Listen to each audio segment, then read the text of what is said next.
Get ready for the dictation. 10 seconds. 5 seconds.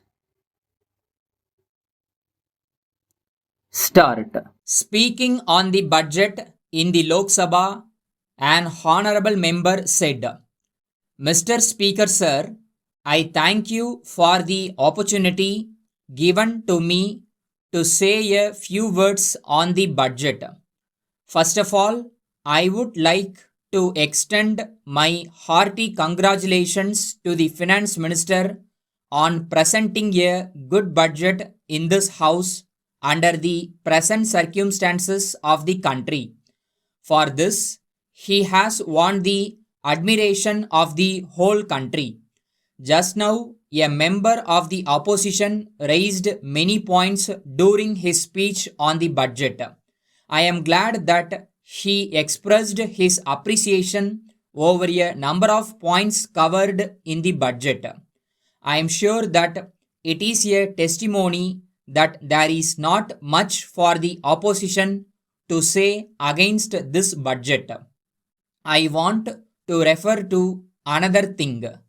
It has been said again and again in the newspapers that this is an election year budget.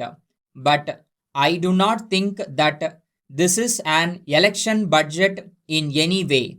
I would like to point out that if it had been an election budget, no attention would have been paid to any important scheme and it would have been framed as a vote mobilizer only.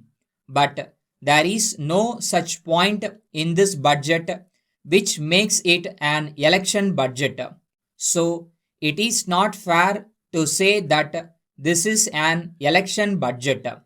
So far as the question of policy is concerned, I would like to mention that the budget presented by the finance minister has tried to improve the condition of the poor and workers. It has imbibed the visions of the father of the nation, Mahatma Gandhi, our first Prime Minister, Pandit Jawaharlal Nehru, and others. I do not know whether there is any point on which we have not been logical. It is evident from the very fact that the ruling party has always tried to fulfill its promises. It stood for independence during the freedom struggle. Later on, it fulfilled the promises made in regard to the improvement of the condition of the farmers, laborers, and workers. I would like to emphasize that we are still marching ahead in that path.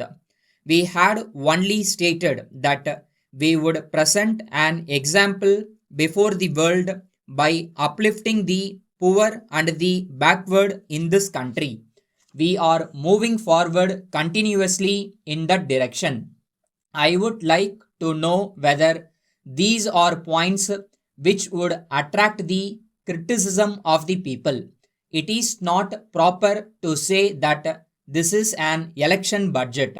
I would like to know what wrong turn we have taken while starting the work of alleviation of poverty, removal of employment, promotion of rural industries, etc. So, we are only following a sound policy.